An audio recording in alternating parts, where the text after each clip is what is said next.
Halo, nama saya Abigail Sylvia Nenggolan. NIM saya 11 12 31 329. Dari jurusan manajemen, di sini saya ingin mempresentasikan tugas besar. Saya mengambil tema struktur pasar monopoli. Oke. Pengertian dari pasar monopoli. Pasar monopoli adalah suatu bentuk pasar di mana sebuah penjual tunggal menguasai pasar atau monopolis, berkuasa untuk menentukan harga dan tidak punya barang sejenis yang hampir sama. Pada pasar monopoli, tidak terdapat barang lain yang sejenis dan tidak ada pesaing bagi sebuah perusahaan. Penjual pada pasar monopoli disebut monopolis, yang merupakan pihak tunggal. Monopolis mempunyai kekuasaan dan menguasai pasar untuk menentukan harga. Oke. Sebagai penentu harga, seorang monopolis dapat menaikkan atau mengurangi harga dengan cara menentukan jumlah barang yang akan diproduksi. Semakin sedikit barang yang diproduksi, semakin mahal harga barang tersebut. Begitu juga sebaliknya. Walaupun demikian, penjual juga memiliki suatu keterbatasan dalam penetapan harga. Apabila penetapan harga terlalu mahal, maka orang akan menunda pembelian atau berusaha mencari. Oke. Ciri-ciri dari pasar monopoli ada 5 ciri, yaitu satu, hanya ada satu penjual atau produsen yang menguasai seluruh penawaran barang atau jasa tertentu. Yang kedua, tidak ada produksi, substitusi, atau pengganti yang sejenis atau hampir sama. Yang ketiga, penjual atau produsen dapat menetapkan harga sesuai dengan keinginannya.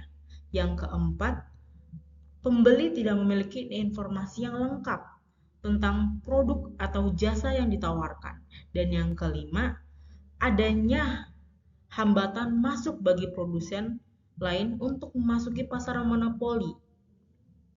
Oke, ada 3 faktor yang dapat menyebabkan wujudnya pasar monopoli, yaitu pertama, perusahaan monopoli mempunyai suatu sumber daya tertentu yang unik dan yang tidak dimiliki oleh perusahaan lain. Yang kedua, perusahaan monopoli pada umumnya dapat menikmati skala ekonomi hingga ke tingkat produksi yang sangat tinggi. Yang ketiga, wujud dan perkembangan monopoli melalui undang-undang, yaitu pemerintah memberi hak monopoli kepada perusahaan tersebut. Oke, ada 3 juga penyebab adanya monopoli. Yang pertama, penguasaan sumber daya tertentu. Yang kedua, adanya pengaturan pemerintah terkait pemberian paten misalnya. Hal ini akan memberi barir untuk bisa masuk ke dalam pasar. Dan yang ketiga, natural monopoly terjadi saat fixed cost sangat tinggi dan ATC terus menurun saat output bertambah atau economic increasing of scale. Akibatnya produksi oleh satu perusahaan saja akan menjadi lebih efisien jika dibanding 2 atau lebih perusahaan. Apa sih itu diskriminasi harga? Diskriminasi harga dalam monopoli adalah praktik penetapan harga yang berbeda untuk produk yang sama. Nah, untuk menambah keuntungan, selalu menjalankan kebijakan diskriminasi harga, yaitu dengan menjual produksinya pada harga yang berlainan di 2 pasar yang terpisah. Untuk mewujudkan hal tersebut, ada beberapa hal yang harus diperhatikan. Di antaranya, yang pertama, barang tidak dapat dipindahkan dari satu pasar ke pasar lain. Yang kedua, barang yang diproduksikan dapat dijual di 2 pasar yang berbeda. Dan yang ketiga, elastisitas permintaan di kedua pasar berbeda. Yang terakhir, biaya yang dikeluarkan tidak melebihi keuntungan tambahan yang diperoleh. Oke. Tujuan diskriminasi harga. Tujuan dari diskriminasi harga ini yaitu untuk meningkatkan keuntungan dengan menetapkan harga yang berbeda untuk kelompok konsumen yang berbeda. Perusahaan bisa mendapatkan keuntungan maksimal dari setiap segmen pasar. Oke, kita beralih ke indeks Lerner. Nah, apa sih itu indeks Lerner? Yaitu angka yang menunjukkan daya monopoli suatu perusahaan. Nah, ada 3 hal nih dalam indeks Lerner, yaitu pertama, harga pada pasar monopoli akan lebih tinggi daripada MC, tidak seperti pada pasar persaingan di mana harga sama dengan MC. Nah, yang kedua, hal ini menunjukkan adanya market power untuk mengukur seberapa besar market power tersebut digunakan untuk Lerner Index yang dirumuskan L sama dengan P kurang MC dibagi harga atau P sama dengan seperelastisitas of demand atau ID.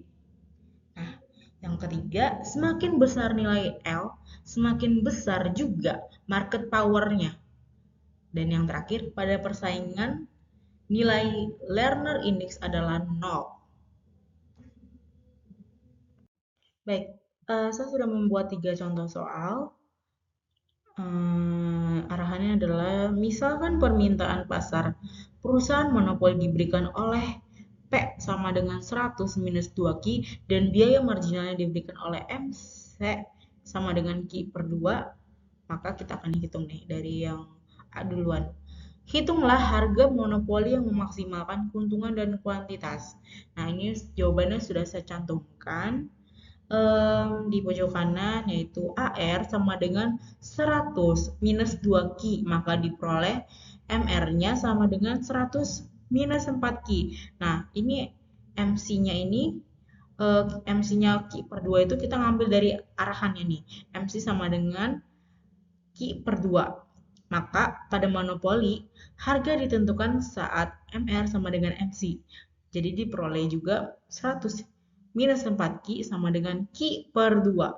Maka Q sama dengan 22,22 dan P-nya yaitu harga sama dengan 55,56.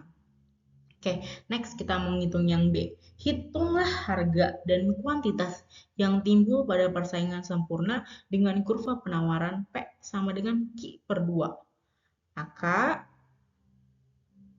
pada pasar persaingan D sama dengan S, yaitu demand sama dengan supply, 100 minus 2Q sama dengan Q per 2. Maka diperoleh Q sama dengan 40 dan P sama dengan 20. Dibandingkan dengan harga, dengan pasar persaingan monopoli, Q-nya lebih kecil dan harganya lebih tinggi sehingga muncul dead what loss atau DWL. Nah, yang terakhir, soalnya bandingkan surplus konsumen dan produsen dalam kondisi monopoli versus penetapan harga biaya marginal dan berapa kerugian bobot mati akibat monopoli. Oke, baik, saya ingin membahas yang terakhir, soal terakhir, air sama dengan 100 dikurang 20, MR-nya sama dengan 100 dikurang 4Q, MC-nya sama dengan Q per 2. Harga dan kuantitas monopolinya yang tadi kita bahas dari soal A, yaitu P sama dengan 55,56 dan Q-nya sama dengan 22,22. Nah, besarnya DWL adalah segitiga yang berwarna orange, yaitu segitiga A, B, C. Kita sudah tahu nih titik A dan C-nya. Maka kita belum tahu nih ordinat titik B-nya itu berapa. Maka kita akan bahas nih. Ordinat titik B adalah nilai MR saat Q sama dengan 22,22 yaitu 11,12. Sehingga kita memperoleh D towards loss-nya sama dengan setengah alas dikali tinggi. Sama dengan setengah dikali 55,56 dikurang 11,12. Yang ini dikali lagi dengan 40 dikurang 22,22 yang merupakan Q-nya. Maka kita peroleh 395. Berikut merupakan presentasi dari saya, Abigail Sulfianenggolan. Terima kasih. Sampai jumpa.